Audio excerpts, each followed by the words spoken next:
Gender inequity directly affects health outcomes and causes health inequality for women and girls in areas such as sexual and reproductive health, mortality rates, and sexual assault and violence. Issues impacting on health inequality include gendered roles, cultural norms, power imbalances, poverty, and a lack of access to health information and care. The United Nations Convention on the Elimination of All Forms of Violence Against Women aims to stop discrimination and specifically identifies women's right to health. Bangladesh, India, and Pakistan have all ratified this convention and other international and regional human rights treaties recognising women's human rights and their right to health. However, as our case studies illustrate, women and girls in these countries continue to suffer gender-based inequality and disadvantage, which often has dire consequences for health outcomes. In India, the constitution legislates against discrimination on the basis of gender, violence towards women, and has outlawed practices such as rape, sexual harassment, dowry-related homicide, and child marriage.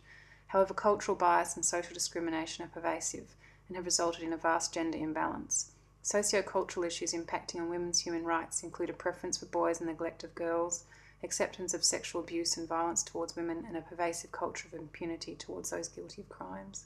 This is coupled with low levels of political representation and high rates of illiteracy for women.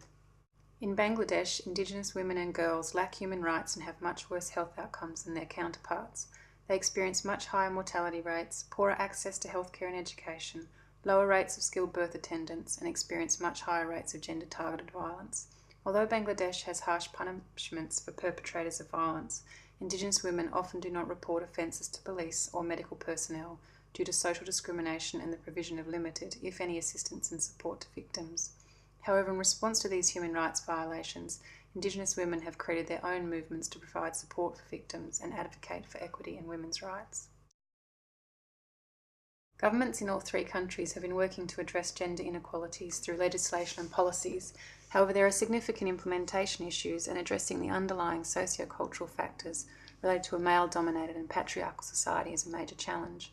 Attaining equality and empowerment of women will require effectively addressing international human rights and women's rights conventions, including effective implementation of national laws, legislation and policy, and the continued advocacy for women's rights and capacity strengthening. It will require the provision of health information and significant improvements in investment in access to and utilisation of healthcare and services, including primary healthcare. This needs to include women being provided the freedom to make informed choices and be effectively engaged in decisions regarding their health. This will require fundamental social transformation, including major changes in norms and perceptions, the redistribution of power, and increased economic opportunities for women. The improvement of the status of women is not only essential for health, equity, and human rights, but also for economic growth, poverty alleviation, and human resource development in these countries.